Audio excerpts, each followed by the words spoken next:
आपको ऑब्जेक्टिव और सब्जेक्टिव दोनों तरह का एग्जाम लिया जाएगा, यानी लिखित एग्जाम भी लिया जाएगा।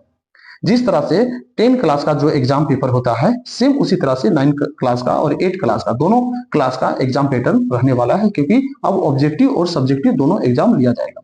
आप लोग को बता दें कि इसमें सेक्शन 4 भागों में रहेगा, section A, section B, section C और सेक्शन डी, इस तरह से सेक्शनों में बांटा गया है। चलिए आइए हम लोग देखते हैं इस क्वेश्चन को, है ना, क्योंकि आप लोग को बता दें कि सभी के सभी क्वेश्चन आप लोग को आगामी जो आप लोग 2026 में जो 9th क्लास का जेक बोर्ड एग्जाम दीजिएगा उसके लिए बहुत ही इंपॉर्टेंट ये सारा क्वेश्चन है। यानी ये क्वेश्चन को ध्यान में रखते हुए अगर तैयारी करते हैं तो आपका रिजल्ट, आपका पेपर का जितने भी समस्या है सभी के सभी समाधान हो जाएंगे। चलिए इससे ये भी आपको समझ में आ जाएगा कि क्वेश्चन किस तरह से रहने वाला है, क्योंकि नए सिलेबस के आधार पर ये क्वेश्चन दिया गया है, जो कि पूरे के पूरे आप 2026 में जो एग्जाम दीजिएगा वो सारा क्वेश्चन इसी टाइप का, इसी तरह का क्वेश्चन रहने वाले हैं। चलिए हम लोग इसको सबसे पहले देखते हैं। तो देखिएगा सेक्शन ए में सभी के सभी क्या है, ऑब्जेक्टिव क्वेश्चन है, यानी एमसीक्यू है, और सभी के सभी क्वेश्चन जो है वो 1 से लेकर 30 तक रहने वाला है, और सभी के साथ ऑप्शन दिया हुआ रहेगा, है ना। उस ऑप्शन में से आपका जो सटीक लगता है उसका आंसर आप चुनकर बताना है। देखिएगा पहला क्वेश्चन आप लोग देखिएगा, तो पहला क्वेश्चन में क्या दिया हुआ सो देखिए, लिखा हुआ निम्नलिखित में कौन एक अपरिमेय संख्या है। इसमें हम लोग को पूछ रहा है कि इसमें कौन सा अपरिमेय संख्या है, 16, रूट 12/3, रूट अंडर 12 या रूट अंडर 100। तो हम आप लोग को बता दें कि इसमें से ना तो ये होगा अपरिमेय संख्या, अपरिमेय संख्या, ना ये होगा, ना तो आपका ए होगा। आपका कौन सा होगा, आपका जो सही आंसर होगा वो होगा 12√12 होगा। अब ऐसा क्यों बोले, तो आप लोग को बता दें इसका जो आंसर होगा 4 हो जाएगा, क्योंकि 16 का वर्गमूल कितना होता है, 16 का वर्गमूल 4 होता है। अगर हम लोग 3 से काट देते हैं 12 को तो 4 बार में कट जाएगा। अब 4 रूट अंडर 4 रहेगा, और 4 का वर्गमूल कितना हो जाएगा 2, तो ये भी क्या हो जाएगा परिमेय संख्या होगा।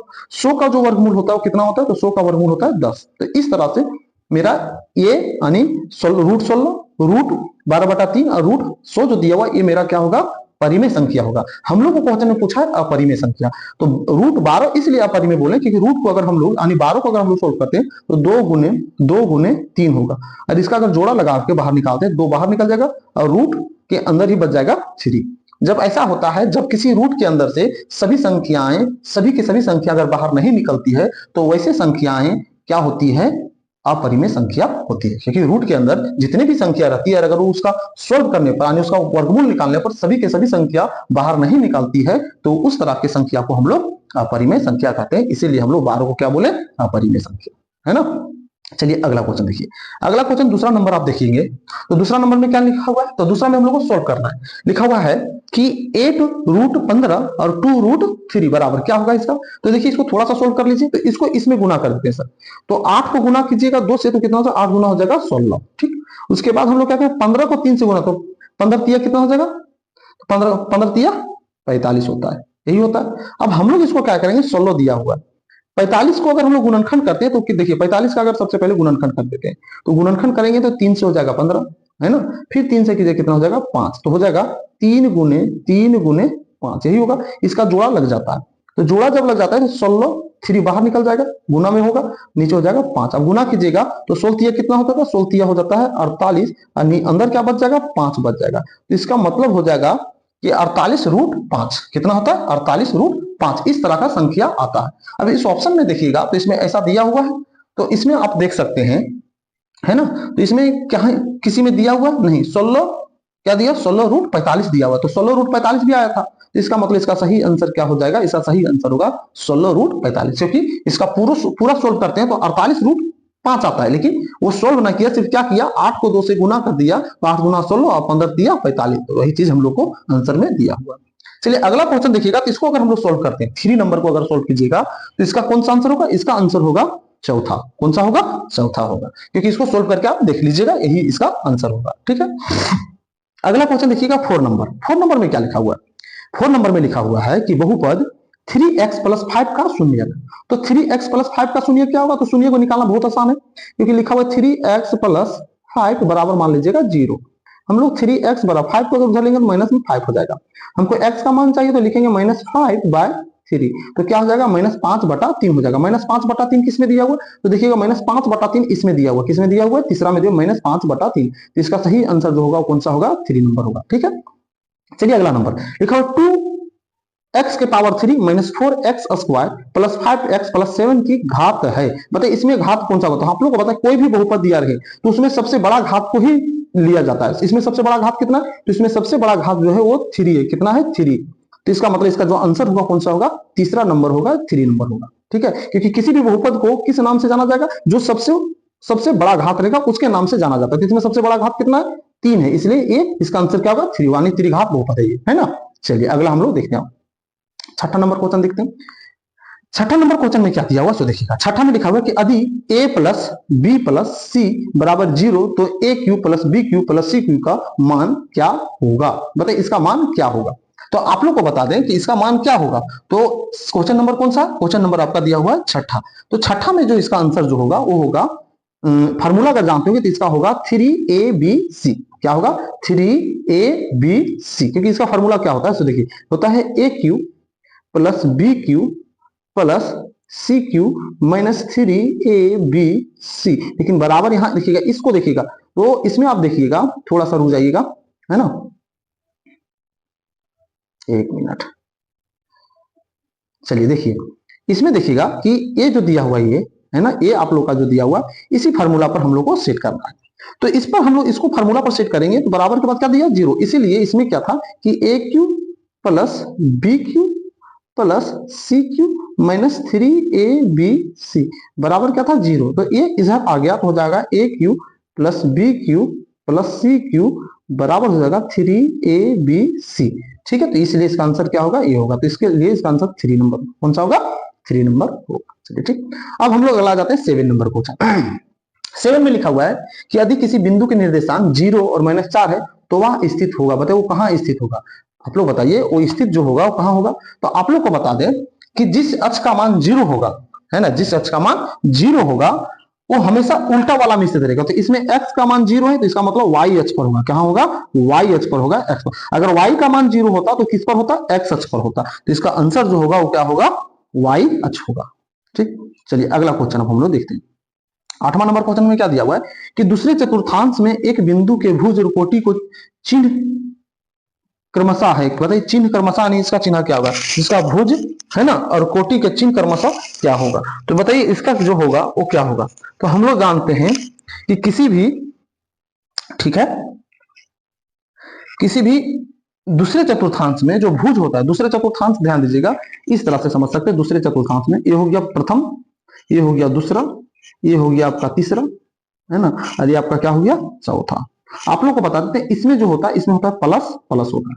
ठीक है, क्या होता है, प्लस प्लस होता है ना। चलिए देख लीजिए, थोड़ा सा दोबारा देख लेते हैं।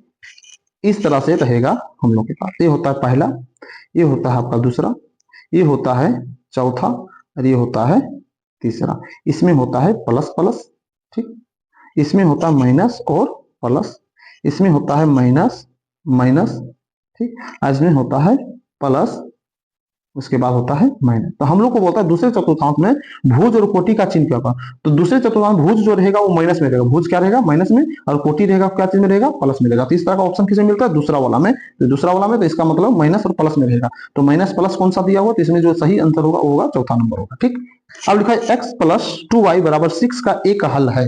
बताइए इसका कौन सा एक हल होगा। तो इसको भी हम लोग सोल्व करके देखते हैं। देखिए इसको सबसे आसान सा तरीका आप लोग को बता दें कि ऑप्शन से ही ये सब इस तरह का क्वेश्चन को बहुत आसानी से सोल्व कर लीजिएगा। जैसे देखिए क्या दिया हुआ, अगर हम लोग को इसमें मान क्या है 6 दिया हुआ बराबर के बाद, इस क्वेश्चन देखिएगा ये आपका x हो गया, ये y हो गया, यहाँ x है, यहाँ y है, यहाँ x है, यहाँ y है, यहाँ x है और यहाँ क्या y। इस ऑप्शन को उठा के देखिएगा, इसमें वैल्यू पुट कर दीजिएगा। तो एक हो गया x y, तो हम लोग क्या करते हैं x के जगह देखिए ये समीकरण है x प्लस 2y बराबर 6। हम लोग चौथा नंबर का हम लेके देखते हैं। अब किसी को भी लेके देखिए, चेक करके देखना। तो हमको लगता है 4 नंबर से इसका आ जाएगा। क्या करना है, दोनों तरफ का वैल्यू को बराबर करना, इधर का मान को और इधर का मान को बराबर करना। देखेंगे तो x के जगह 2 लिखेंगे प्लस यहाँ 2, y का मान वहां कितना लिखेंगे, 2 लिखेंगे, क्योंकि यहाँ 2 और 2 दिया तो y का 1 2 है, बराबर कितना 6 है। इसको सोल्व करते हैं तो 2 प्लस 4 बराबर 6, जोड़ देते हैं अगर ये दोनों को तो कितना होगा 6 बराबर 6। तो इसका मतलब दोनों तरफ इक्वल आ जाता है। इसका मतलब ऑप्शन नंबर मेरा कौन सा होगा, चौथा ही होगा, यही सही होगा, ये सबसे नहीं आएगा। चलिए अगला क्वेश्चन देखते हैं। 10वां नंबर क्वेश्चन देखिएगा। तो 10वां में क्या दिया हुआ है कि y बराबर 8 को 2 चर के रूप में लिखा जा सकता है। 2 चर के रूप में अगर लिखेंगे तो कैसे लिखेंगे, तो 2 चर के रूप में अगर लिखेंगे तो y बराबर दिया हुआ 8, तो इसको हम लोग कैसे लिख सकते हैं। तो इसको लिखने का सबसे आसान सा तरीका जो होगा वो कौन सा होगा, तो देखिएगा। तो इसका लिख सकते हैं इसको 0, क्योंकि x का वैल्यू दिया नहीं तो x को हम लोग मान लेते हैं 0, यानी या तो x है नहीं तो x यानी 0x प्लस वाई बराबर 8, ये होगा इसका आंसर। तो इसमें कौन सा मिलता है, तो देखिएगा ये जो मिल रहा है वो मिल रहा है दूसरा नंबर का। कौन सा मिल रहा है, दूसरा नंबर का। इसका जो आंसर होगा वो होगा दूसरा होगा। ठीक, 11 नंबर क्वेश्चन देखते हैं। तो 11 नंबर क्वेश्चन में आप क्या देखिएगा, तो 11 में लिखा हुआ कि आकृति की एक सतह में होती है लंबाई चौड़ाई मोटाई। आकृति में एक सतह में क्या होती है, लंबाई चौड़ाई मोटाई, केवल लंबाई और चौड़ाई, केवल लंबाई और मोटाई, केवल चौड़ाई और मोटाई। तो आप लोग को बता दें कि एक सतह में सिर्फ दो ही चीज होता है ना, वो होता है लंबाई और चौड़ाई। तो दूसरा नंबर इसका आंसर होगा। क्या होगा, दूसरा नंबर होगा लंबाई और चौड़ाई। शांत रेखा को बढ़ाया जाए, शांत रेखा को क्या किया जाता है, एक रेखा इस तरह से हम लोग खींचते हैं। तो ये हो गया। अब इसको इधर भी बढ़ा सकते हैं और इधर भी बढ़ा सकते हैं। तो शांत रेखाएं जो होती है उसको अनिश्चित रूप से बढ़ाया जा सकता है। क्या किया जा सकता है, अनिश्चित रूप से बढ़ाया जा सकता है। तो इसका सही आंसर जो होगा वो होगा दूसरा। 13 नंबर क्वेश्चन में क्या लिखा हुआ है कि यूक्लिड के प्रसिद्ध ग्रंथ का नाम क्या है। यूक्लिड जो थे उनका प्रसिद्ध ग्रंथ क्या था, तो उसका जो प्रसिद्ध ग्रंथ जो था वो क्या था, एलिमेंट्स था। क्या था, एलिमेंट्स, यानी पहला इसका आंसर होगा। ठीक है, ज्यामिति नहीं है, यूक्लिड नहीं है, रचना नहीं। बहुत सारे स्टूडेंट या बहुत सारे विद्यार्थी क्या करते हैं, यूक्लिड के प्रसिद्ध ग्रंथ का नाम हो तो यूक्लिड भी बोल देंगे, ऐसा नहीं। उनका जो प्रसिद्ध ग्रंथ का जो नाम था वो था एलिमेंट्स। ठीक है, चलिए अगला क्वेश्चन अगर हम लोग देखते हैं तो अगला लिखा हुआ है कि वह कौन जो 90 डिग्री से अधिक, क्या 90 डिग्री से अधिक और 180 डिग्री से कम जो होता है उसको हम लोग क्या कहते हैं, अधिक कोण, समकोण, प्रतिवर्ती कोण या पूर्ण कोण। तो हम लोग उसको क्या बोलते हैं, जो 90 डिग्री से ज्यादा 180 डिग्री से कम रहता है उसको बोलते हैं अधिक कोण। क्या बोलते हैं, अधिक कोण। तो ऑप्शन नंबर पहला होगा। चलिए अगला क्वेश्चन देखते हैं। अगला क्वेश्चन में देखिएगा तो एक आकृति दिया एओबी, एक सरल रेखा है तथा बीओसी बराबर 90 डिग्री, तो एक्स का मान क्या होगा। तो बहुत ही आसान है। देखिएगा इतना का मान हम लोग को पूछा जा रहा है, एक्स का मान। देखिएगा 90 डिग्री यहां से भी दे दिया हुआ वो कितना है, 90 डिग्री। हम लोग क्या करेंगे, 2x प्लस एक्स जोड़ के आकर देंगे यहाँ 90 डिग्री। ठीक, दोनों जोड़ेंगे तो हो जाएगा 3x बराबर हो जाएगा 90। 3 से काटिएगा तो 90 कट जाता है 30 बार में। तो x बराबर कितना हो जाता है, 30 डिग्री आ जाता है। कितना आ जाता है, 30 डिग्री। तो इसका मतलब इसका सही आंसर जो होगा कौन सा होगा, तीसरा नंबर होगा। क्या होगा, तीसरा नंबर, यानी 30 डिग्री होगा इसका सही आंसर होगा। चलिए अब हम लोग आ जाते हैं अगला क्वेश्चन। अगला क्वेश्चन में क्या दिया हुआ है 16 नंबर में, सो देखिएगा 16 नंबर में दिया हुआ कि आकृति में इस तरह चित्र दिया हुआ है जो देख रहे हैं, तो इस आकृति के आधार पर इसका जो कोण होगा है ना वो क्या होगा। तो हम लोग को कहाँ का कोण निकालने बोलता है, इस जगह का कोण निकालने बोला है क्यू का। तो इसको अगर हम लोग इस तरह से मिला देते हैं तो यहाँ का कोण तो देखिए क्यू से बनाते तो 110 180 में 110 जाएगा, यहाँ कितना हो जाएगा, इस जगह पे हो जाएगा 70 डिग्री। ठीक, अगर इसको मिला देते हैं रेखीय क्यों से बनाते तो 130 यानी 180 में 130 कितना हो जाएगा, 50 डिग्री हो जाएगा। ठीक, अब हम लोग को यहाँ का निकालना तो 50 और 60 को अगर हम लोग जोड़ते और 50 और 70 को अगर जोड़ते हैं तो हो जाता है 120 और 180 में 120 को अगर घटाएंगे तो कितना हो जाएगा 60 डिग्री। तो इसका मतलब इसका सही जो ऑप्शन होगा कौन सा होगा, पहला होगा 60 डिग्री होगा। ठीक है, चलिए अब हम लोग आ जाते हैं 17 नंबर का क्वेश्चन में आ जाते हैं। 17 नंबर क्वेश्चन में क्या लिखा है, सर्वांगसम त्रिभुज के संगत भाग होते हैं। क्या थे, सर्वांगसम त्रिभुज के संगत भाग क्या होते हैं, तो सर्वांगसम त्रिभुज के संगत भाग जो होते हैं वो समान होते हैं। ठीक है, क्या होते हैं, समान होते हैं, यही इसका आंसर होगा। यदि त्रिभुज ए बी सी सर्वांगसम त्रिभुज पी क्यू आर है तो निम्न कौन सा सही नहीं है। इसमें कौन सा ऐसा है जो सही नहीं होगा, तो इसमें जो सही नहीं होगा वो कौन सा नहीं होगा, वो होगा चौथा नंबर। कौन सा नहीं होगा, चौथा नंबर इसका सही नहीं होगा। चलिए अगला क्वेश्चन अब हम लोग देखते हैं। तो अगला 19 नंबर क्वेश्चन में देखिए लिखा किसी चतुर्भुज की सभी भुजाएं बराबर हो, चतुर्भुज की जितनी भी भुजाएं अगर बराबर हो तब प्रत्येक कोण समकोण हो तो वह चतुर्भुज क्या कहलाएगा। अगर प्रत्येक भुजा बराबर, सभी भुजा क्या होगा बराबर, और प्रत्येक कोण क्या होगा 90 डिग्री, तो उसको हम लोग क्या बोलते हैं, उसको हम लोग बोलते हैं वर्ग बोलते हैं। क्या बोलते हैं, वर्ग। ठीक है, चलिए अगला में आ जाते हैं अब हम लोग। अगला क्वेश्चन दिया हुआ है 21 नंबर देखिएगा। तो 21 नंबर क्वेश्चन में क्या देख रहे हैं, तो 21 नंबर क्वेश्चन में जो देख रहे हैं उसमें दिया हुआ है कि वृत्त की सबसे बड़ी जीवा, वृत्त का होता है, वृत्त की एक सबसे बड़ी जीवा, एक वृत्त इस तरह से छापते हैं तो वृत्त का केंद्र होता है, तो सबसे बड़ी जीवा जो होता है ना उसको हम लोग बोलते हैं व्यास बोलते हैं। क्या बोलते हैं, व्यास। वृत्त की सबसे बड़ी जीवा जो होती है वो व्यास होती है। ठीक है, अब अगला क्वेश्चन में आ जाते हैं। लिखा हुआ है कि वो वृत्त का केंद्र है तथा बी कोण बी ए सी 60 डिग्री, कोण बी ओ सी का मान होगा, तो इसका मान क्या होगा। तो देखिएगा बी ए सी इस जगह का कोण जो दिया हुआ है, यहाँ जो कोण दिया हुआ है, यहाँ ये दिया हुआ है कितना 60 डिग्री दिया हुआ है। तो हम लोग को निकालने का होता है बी ओ सी, बी ओ सी इस जगह का कोण निकालने बोला है। तो आप लोग को बता दें कि वृत्त के परिधि पर जो कोण बनता है तो केंद्र पर बना कोण जो होता है हमेशा परिधि पर के बने कोण का डबल होता है, या वृत्त खंड पर बना कोण का डबल होता है। तो ये 60 है तो यहाँ हो जाएगा 120 डिग्री। कितना होगा, 120 डिग्री। तो इसका सही आंसर जो होगा वो होगा चौथा नंबर। चलिए ठीक है, अगला क्वेश्चन आ जाते हैं। यदि किसी समबाहु त्रिभुज का परिमाप 80 सेंटीमीटर है तो इसका क्षेत्रफल होगा। बताइए समबाहु त्रिभुज में इसका क्षेत्रफल क्या होगा। तो इसका क्षेत्रफल जो आप लोग को बता दें कि समबाहु त्रिभुज का जो इसका क्षेत्रफल होगा वो होगा यहाँ दिया हुआ है। हाँ, आप लोग को थोड़ा सा फार्मूला समझा लेते हैं। इसका समबाहु त्रिभुज का फार्मूला क्या होता है, तो इसका होता है √3 बाय क्या होता है, √3/4 ए स्क्वायर फार्मूला आता है। इसके ऊपर में अगर हम लोग 80 का मान बैठा के बनाते हैं तो ये बहुत आसानी से बन जाएगा। ठीक है, तो इस तरह से अगर ऐसा समझ लीजिए, देख लीजिए कि √3 है, यहाँ 4 लिख देते हैं, 80 गुने 80 है लिखिएगा, 4 से काटिएगा 80 को तो 20 बार में कट जाएगा। ये उसको गुना कीजिए तो 8 गुना हो जाएगा 1600 √3। तो 1600 कितना आ जाता है, √3 आ जाता है। तो हम लोग को क्या निकालने बोल रहा है इसमें, और परिमाप दिया हुआ है। इसमें क्या दिया हुआ है, थोड़ा सा गलती है, इसमें परिमाप दिया हुआ है तो इसी फार्मूला पर हम लोग बना सकते हैं। तो परिमाप दिया हुआ समबाहु त्रिभुज का तीनों भुजा बराबर होता है, तो कैसे लिख सकते हैं हम लोग इसको, लिखेंगे a बराबर 180, यहाँ तीनों भुजा बराबर 3a बराबर 100, सॉरी यहाँ दिया हुआ है सिर्फ 80 दिया हुआ है, कितना दिया हुआ है, 80 दिया हुआ है। तो इस तरह से हम लोग बना सकते हैं। तो देखिए इसका जो सही आंसर होगा, है ना, आप लोग सोल्व करके इसको देख लीजिए, इसका सही जो आंसर आएगा वो क्या आएगा। तो इसका सही आंसर जो होगा वो होगा